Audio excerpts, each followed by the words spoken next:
మీరు మోడీ గారితో మాట్లాడి మీ ఎంపీల్ని మోడీ గారి మీద తీసుకెళ్ళి మాట్లాడి ఈ 42%కి చేపించండి. అప్పుడు మీరు చెత్త చాటుకున్నట్టు అవుతుంది. రేపు సీఎం కూడా ఏదో ఒక రోజున ఈ రాష్ట్రంలో బీసీ అవుతాడు. అది కాంగ్రెస్ వల్లే అవుతాడు. ఏ పార్టీలో అవకాశం లేదు. ఇవాళ రేవంత్ రెడ్డి గారు చక్కటి కార్యక్రమాలు చేస్తూ ఉన్నారు. భవిష్యత్తులో ఎప్పుడైనా బీసీ ఈ రాష్ట్రానికి ముఖ్యమంత్రి అవుతారంటే అది కాంగ్రెస్ పార్టీలో అవుతారు.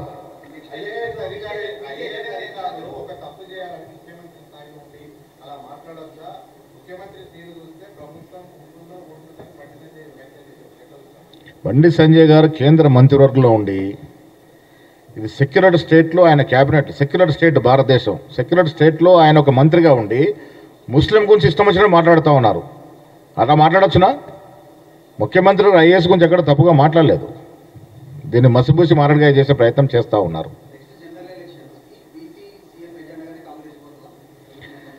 బీసీలని రాజ్యాధికారం ఇవ్వాలని రాహుల్ గాంధీ గారు తీసుకున్నట్టు నిర్ణయము ఏదో ఒక రోజున తెలంగాణ రాష్ట్రానికి బీసీ ముఖ్యమంత్రి అవుతాడు. అది కాంగ్రెస్ పార్టీలోనే అవుతాడు. వచ్చే ఎన్నికలన్నీ కూడా బీసీలు చుట్టే తిరుగుతాయి.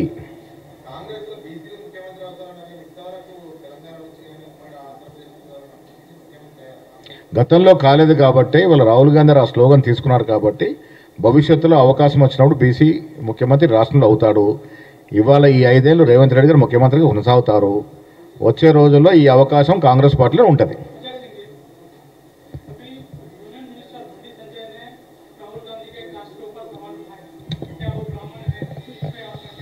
मैं आपको एक बात बताना चाहूँगा कि राहुल गांधी जी, सोनिया जी, इंदिरा गांधी जी, जवाहरलाल नेहरू जी सब हिंदू थे।